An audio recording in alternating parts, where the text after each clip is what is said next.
സങ്കീർത്തനങ്ങൾ 55-9 മുതൽ 15 വരെയുള്ള വാക്യങ്ങളാണ് ഇന്ന് നമ്മൾ പഠിക്കുവാൻ ദൈവസന്നിധിയിൽ ആഗ്രഹിക്കുന്നത്. ദാവീദിന്റെ ഒരു മനോഹരമായ സങ്കീർത്തനമാണിത്. മനോഹരമായത് എന്ന് പറഞ്ഞാലും ദാവീദ് തന്റെ സങ്കടം അയവിറക്കിയ മനോഹരമായ ഒരു സങ്കീർത്തനമാണ്. ഈ സങ്കീർത്തന ഭാഗത്ത് ദാവീദ് പറയുന്ന വാക്കുകൾ ഇവിടെ സൂചിപ്പിക്കുവാൻ ഞാൻ ആഗ്രഹിക്കുകയാണ്. അദ്ദേഹം പറയുന്നു, എന്നെ നിന്ദിച്ചത് ഒരു ശത്രുവല്ല, അങ്ങനെയെങ്കിൽ ഞാൻ സഹിക്കുമായിരുന്നു. എന്റെ നേരെ വമ്പ് പറഞ്ഞത് എന്നെ പായിക്കുന്നതല്ല, അങ്ങനെയെങ്കിൽ ഞാൻ മറഞ്ഞുകൊള്ളുമായിരുന്നു. നീ അവനോട് സമനായ മനുഷ്യനും എന്റെ സഖിയും എന്റെ പ്രാണസ്നേഹിതനുമായിരുന്നു. നാം തമ്മിൽ മധുര സമ്പർക്കം ചെയ്ത് ദേവാലയത്തിലേക്ക് പോയല്ലോ. ഈ സങ്കീർത്തനത്തിന്റെ ഈ വചനഭാഗത്ത് വാസ്തവത്തില് ദാവീദ് സങ്കടപ്പെടുന്ന ഒരു വിഷയമാണ്. അതെന്താണെന്ന് ചോദിച്ചു കഴിഞ്ഞാൽ, തന്റെ ഏറ്റവും അടുത്ത സ്നേഹിതർ തന്നെ ഒറ്റിക്കൊടുത്തു എന്നുള്ളതാണ്. ഇസ്കരിയത്ത യൂദ കർത്താവായ യേശുവിനെ ഒറ്റിക്കൊടുത്തു. ചരിത്രത്തിലെ ഒരു ഇരുണ്ട അധ്യായമായിട്ട് അതിരിക്കുന്നു. എന്നാൽ അതിനുശേഷം നിഷ്കളങ്കന്മാരെ ഒറ്റിക്കൊടുത്ത് തകർത്ത് കളഞ്ഞ എത്രയോ ഇസ്കരിയത്ത യൂദയുടെ പിൻഗാമികൾ ആത്മീയ ലോകത്ത് ഉണ്ടായിട്ടുണ്ട്. ഇവിടെ ശ്രദ്ധിക്കുക, ഒരു പക്ഷെങ്കില് ഒരു മനുഷ്യന്റെ ജീവിതത്തിലെ അവൻ അനുഭവിക്കേണ്ടി വരുന്ന ഏറ്റവും വലിയ പരിശോധനകൾ ഗൗരവമേറിയ ഒരു പരിശോധനയാണ്. അവന്റെ സ്നേഹിതൻ, അല്ലെങ്കിൽ അവന്റെ ബന്ധത്തിൽപ്പെട്ട ആളുകൾ, അല്ലെങ്കിൽ ഒരു കുടുംബത്തിലെ ഒരംഗം അവനെ തള്ളിപ്പറയുക അല്ലെങ്കിൽ ഒറ്റിക്കൊടുക്കുക എന്ന് പറയുന്നു. ഇത് വളരെ ഗുരുതരമായ ഒരു അനുഭവം തന്നെയാണ്.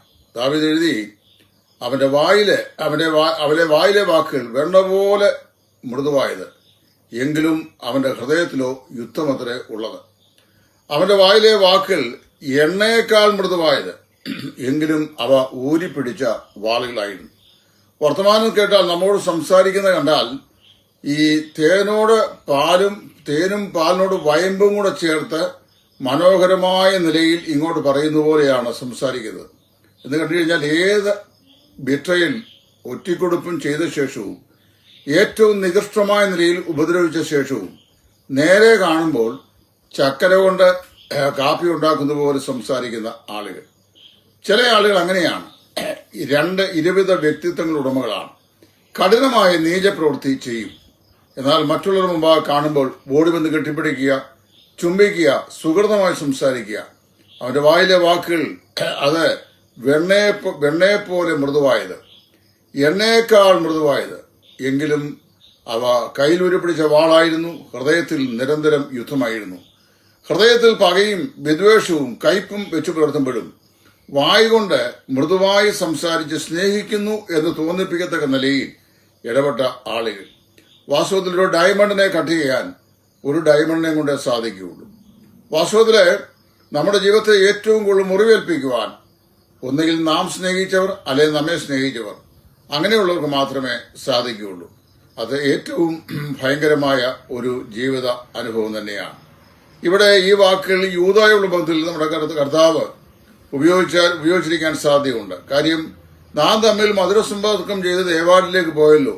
ദൈവത്തിന്റെ ആലയത്തിലേക്ക് യൂദാ പോകുമ്പോഴും കർത്താവായ യേശു ക്രിസ്തുവിന്റെ കൂടിയാണ് പോയത് എന്നുള്ളത് ഓർക്കണം. കർത്താവിനെ 3.5 വർഷക്കാലം അടി മുതൽ മുടി വരെ നന്നായി മനസ്സിലാക്കിയ ശേഷമാണ് അവൻ 30 വെള്ളിക്കാശിന് ഈ ജീവനാഥനെ ഒറ്റിക്കൊടുത്തത്. അവനെ കുറിച്ച് പറയുന്നത്, he walk with me, talk with me, but yet he hated me. എന്നോട് കൂടെ നടന്നവനാണ്, എന്നോട് കൂടെ സംസാരിച്ചവനാണ്, എന്നോടുകൂടെ ഇടപഴകിയവനാണ്, എന്നിട്ടും എന്നെ ഒറ്റിക്കൊടുത്തു. വാസ്തവത്തില് ഇവിടെ പറയപ്പെടുന്ന 2 വാക്കുകൾ ശ്രദ്ധിക്കണം. 14-ാമത്തെ വാക്യത്തിൽ അവിടെ പറയുന്ന എങ്ങനെയാണ്, നാം തമ്മിൽ മധുര സമ്പർക്കം ചെയ്ത് പുരുഷാരവുമായി ദേവാലയത്തിലേക്ക് പോയല്ലോ. അപ്പം എന്താണ്, we took sweet counsel together. മധുര സമ്പർക്കം എന്ന് പറഞ്ഞാൽ വളരെ സ്വീറ്റ് ആയിട്ടുള്ള വാക്കിൽ പരസ്പരം പറഞ്ഞ് സ്വാതന്ത്ര്യപ്പെടുത്തി ഒക്കെ പോയവരാണ്. And we walk to the house of God. നാം ദൈവത്തിന്റെ ആലയത്തിലേക്ക് ഒന്നിച്ചു പോയവരാണ്. അങ്ങനെയുള്ള ഈ വ്യക്തിയാണ് ഇപ്പോൾ ദാവീദിനെ ഒറ്റിക്കൊടുത്തിരിക്കുന്നത്. വാസ്തവത്തില് ഒരു സഭാബന്ധത്തിൽ തന്നെ തുടരുകയും ഒരപ്പത്തിന്റെയും പാനപാത്രത്തിന്റെയും പങ്കാളികളായിരിക്കുകയും അപ്പോൾ തന്നെ നമുക്ക് വിരോധമായി എഴുന്നേറ്റ് സംസാരിച്ച് നമ്മെ മുറിപ്പെടുത്തുകയും ചെയ്യുന്ന ചുരുക്കം ചില ആളുകളെങ്കിലും ഇന്ന് ആത്മീയ ലോകത്തുണ്ട്. കഴിഞ്ഞ ഒരു ദിവസം ആരാധനയുടെ ഒന്നാം ഭാഗം എന്ന് പറയുന്നത് കർത്താവായ യേശു ക്രിസ്തുവിന്റെ ക്രൂശിനെ ധ്യാനിക്കുകയും ദൈവത്തെ ക്രിസ്തു മുഖാന്തരം ആരാധിപ്പാനായി വിശ്വാസികളെ ഒരുക്കുകയും ചെയ്യുന്ന ഭാഗമാണല്ലോ. അവിടെയാണ് വാസ്തവത്തിൽ നമ്മൾ ക്രൂശിന്റെ ധന്യമേറിയ ചിന്തകൾ പറയുന്നത്. എന്നാൽ ഒരു മനുഷ്യൻ, ഒരു 77 വയസ്സുള്ള മനുഷ്യനാണ്, ഹൃദയത്തിൽ പക വെച്ചുകൊണ്ട മനുഷ്യൻ. അദ്ദേഹം പറഞ്ഞ വാചനം എന്നറിയാവോ? വായിച്ച ഒരു വേദഭാഗം. എന്നിട്ട് അദ്ദേഹം പറഞ്ഞത്, തൂക്കുകട്ട ഓരോരുത്തന്റെയും മേൽ പിടിച്ചിരിക്കുകയാണ്. ദൈവം ആ തൂക്കുകട്ട പിടിക്കുമ്പോൾ നിന്നെ നേരെ കണ്ടില്ലെങ്കിൽ നീ ഏതെങ്കിലും വിധത്തിൽ ദൈവം നിന്നെ പിടിക്കും എന്ന് പറഞ്ഞ് ശാപവാക്ക് അവിടെ പറയുക. തനിക്ക് ഇഷ്ടമില്ലാത്ത 1-2 പേർ അവിടെ ഇരിപ്പുണ്ട്. അവരുടെ നേരെ ആരാധനയുടെ മധ്യത്തിൽ അന്യാഗ്നി കത്തിക്കുന്ന പോലെ ശാപവാക്കിൽ ഉച്ചരിക്കുക. എന്നാൽ അദ്ദേഹത്തെ കുറിച്ചോ, അദ്ദേഹത്തിന്റെ തൂക്കുകട്ട, അദ്ദേഹത്തിന്റെ മകന്റെ പേരുള്ള തൂക്കുകട്ട, ഇതൊക്കെ പിടിച്ചു കഴിഞ്ഞപ്പോൾ അവർ പോയിരുന്ന അസംബ്ലിയിൽ പോലും സാക്ഷ്യമില്ലാത്ത ആളുകളായിട്ടാണ് മാറിയത്. അപ്പോൾ നോക്കണം, സ്വന്തം ജീവിതത്തെ ദൈവം തമ്പുരാൻ തൂക്കുകൊണ്ട് അളക്കുമ്പോൾ വലിയ ചരിവ് കാണുന്ന പാർട്ടികളാണ് നിഷ്കളങ്കന്മാരായ ആളുകളെ ആരാധനയുടെ മധ്യത്തിൽ പോലും ചെയ്ത് മുറിപ്പാനായിട്ട് ശ്രമിക്കുന്നത്. ദാവീദിന്റെ അനുഭവം തന്നെയായിരുന്നു. വാസ്തവത്തില് ഒരു പ്രാദേശിക സഭയിൽ ഒന്നിച്ച് കർത്താവിനെ ആരാധിക്കുകയും അന്യോന്യം കൂട്ടായ്മ പുലർത്തുകയും ചെയ്യുന്ന വിശ്വാസികൾ നേരെ തിരിഞ്ഞ് അവരെ മുറിപ്പെടുത്തുന്നത് വളരെ ദുഃഖകരമായ ഒരു അനുഭവം തന്നെയാണ്. അവിടെ നമ്മൾ വായിക്കുന്നത്, ദാവീദ് പറയാം, കർത്താവേ, എനിക്ക് സഹായമായിരിക്കുന്നവൻ നീ മാത്രമാണ് എന്ന് പറഞ്ഞു കഴിഞ്ഞാൽ നമ്മുടെ ഏറ്റവും അടുത്ത സ്നേഹിതർ, ഏറ്റവും അധികം വിശ്വസിച്ചവർ, നാം കരുതിയവർ നമ്മെ തള്ളിപ്പറയുമ്പോൾ, നമ്മെ ഒറ്റിക്കൊടുക്കുമ്പോൾ അത് ഹൃദയഭേദകമായ അനുഭവമാണ്. അങ്ങനെയുള്ള സാഹചര്യങ്ങളിൽ ദൈവത്തിന് മാത്രമേ നമ്മെ സഹായിക്കാനായിട്ട് കഴിയുന്നുള്ളൂ. അവിടെ ദാവീദ് പറയാണ്, ഞാന് ദോഷത്തിന് പകരം ദോഷം ചെയ്യാനായിട്ട് പോകുന്നില്ല. ദാവീദ് തന്നെ ഒരു ദൃഢനിശ്ചയം ചെയ്തു, എന്നെ ദ്രോഹിച്ചവൻ എങ്കിലും ചെയ്യട്ടെ, ഞാന് അവനോട് പ്രതികാരം ചെയ്യാനായിട്ട് പോകുന്നില്ല. അവൻ ചെയ്ത ദോഷത്തിന് ഞാൻ അവനോട് യാതൊരു പ്രതികാരവും ചെയ്യുന്നില്ല. ഞാനത് കർത്താവിന്റെ കയ്യിൽ ഏൽപ്പിക്കുകയാണ്. ദൈവം ദാവീദിനെ സംരക്ഷിച്ചുകൊള്ളും എന്ന് അവൻ വിശ്വസിച്ചു. നമുക്ക് വിരോധമായി എതിർത്ത് നിന്നുകൊണ്ട് കാരണം കൂടാതെ പകയ്ക്കുന്ന, അല്ലെങ്കിൽ സ്വാർത്ഥ താല്പര്യങ്ങൾ നേടിയെടുക്കാൻ സാധിക്കുന്നില്ല എന്നുള്ളത് കൊണ്ട് നമ്മെ ഉപദ്രവിക്കുന്ന ധാരാളം ആളുകളുണ്ട്. ദൈവവചനത്തിന്റെ വ്യവസ്ഥിതി വിട്ട് ഗുരുതരമായ ചില കാര്യങ്ങൾ ചെയ്തിട്ടുള്ള ചില ആളുകൾ തങ്ങളുടെ ഗുരുതരമാകുന്ന തെറ്റുകളും പ്രകാരം ഞാൻ വേദപുസ്തകം വ്യാഖ്യാനിക്കണം, അങ്ങനെ അല്ലെങ്കിൽ നിന്നെ നിരന്തരം പകയ്ക്കും എന്ന് പറഞ്ഞ് മുദ്രാവാക്യം മുഴക്കുന്ന ചില ആളുകൾ എൻ്റെ ജീവിതത്തിലുണ്ട്. ഞാൻ അവർക്ക് വേണ്ടി പ്രാർത്ഥിക്കുകയും അവരെ ദൈവകരങ്ങളിൽ ഏൽപ്പിക്കുകയും ചെയ്തിരിക്കുകയാണ്. കാരണം അറിയാമോ, ദൈവവചനം ഗുരുതരമായ തെറ്റെന്ന് പറയുന്ന ഒരു കാര്യം ഒരുവന്റെ വീട്ടിൽ നടന്നിട്ടുണ്ടെങ്കിൽ അതിനനുസരണമായി നമ്മളും നിലപാട് സ്വീകരിച്ചുകൊള്ളണം, അല്ലെങ്കിൽ നിന്നെ സമാധാനത്തോടെ ജീവിക്കാൻ അനുവദിക്കില്ല എന്ന് പറയുന്നത് ഈ മധുരസമ്പർക്കം ചെയ്ത് കർത്താവിനോട് ദൈവാർത്ഥം ചെയ്തിട്ടും അവനെ 30 വെള്ളിക്കാശ് ഒറ്റിക്കൊടുത്ത യൂദായുടെ പിൻഗാമികളായ ആളുകളാണ്.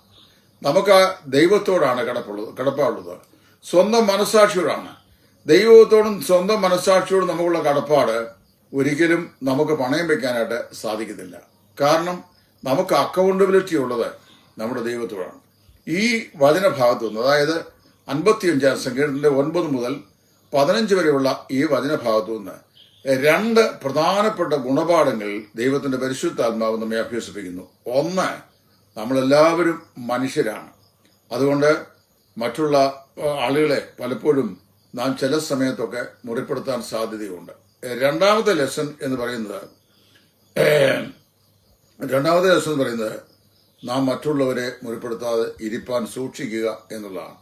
അപ്പം നമ്മുടെ വേദനകളെ കർത്താവിന്റെ സന്നിധിയിലേക്ക് ഏൽപ്പിക്കുക, കരങ്ങളിലേക്ക് ഏൽപ്പിക്കുക. നാം അനുഭവിക്കുന്ന വേദനകൾ, ത്യാഗങ്ങൾ, സങ്കടങ്ങൾ അത് കർത്താവിന്റെ കരങ്ങളിലേക്ക് ഏൽപ്പിച്ചാൽ തിന്മയ്ക്ക് തിന്മ പകരം ചെയ്യാതെ കർത്താവ് ന്യായമായി വിധിക്കുന്ന ദൈവത്തിങ്ങൾ ഫലമേൽപ്പിച്ചാൽ ദൈവം തന്റെ സമയത്ത് നമുക്ക് വേണ്ടി ഇടപെടുകയും നമ്മെ രക്ഷിക്കുകയും ചെയ്യും. അങ്ങനെയാണ് ദൈവത്തിന്റെ വചനം പറയുന്നത്.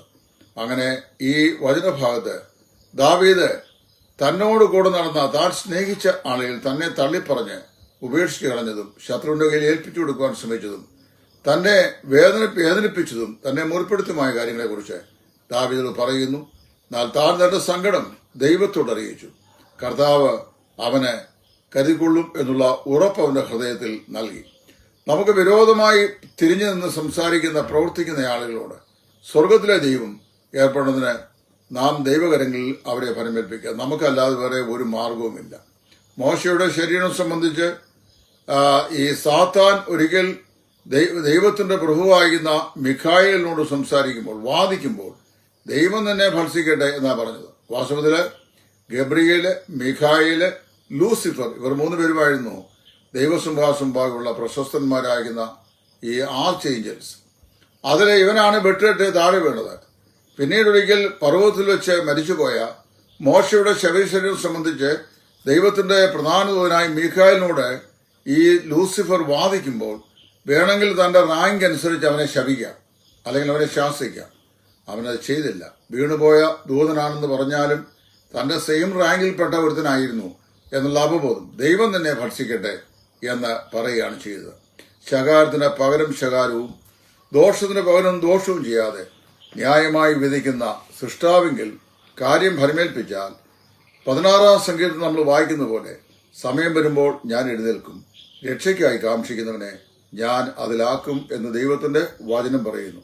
അതുകൊണ്ട് നമ്മളെ തള്ളിപ്പറയുന്നവരെയും ഒറ്റിക്കൊടുക്കുന്നവരുടെയും മുമ്പാകെ നമ്മൾ അനുഭവിക്കേണ്ടി വരുന്ന മുറിവ് സമാനമായ വേദനകളിൽ നമ്മുടെ സങ്കടങ്ങൾ കർത്താവിലേക്ക് പകർന്നുകൊണ്ട് വിശ്വസ്ത സാക്ഷികളായി നമുക്ക് ജീവിപ്പാൻ ദൈവമായ കർത്താവ് ഈ എളിയ ചിന്തകൾ കൊണ്ട് നമ്മേവരെയും ഒരുക്കട്ടെ, സഹായിക്കട്ടെ. ദൈവനാമം എന്നേക്കും ബോധപ്പെടുമാറാകട്ടെ.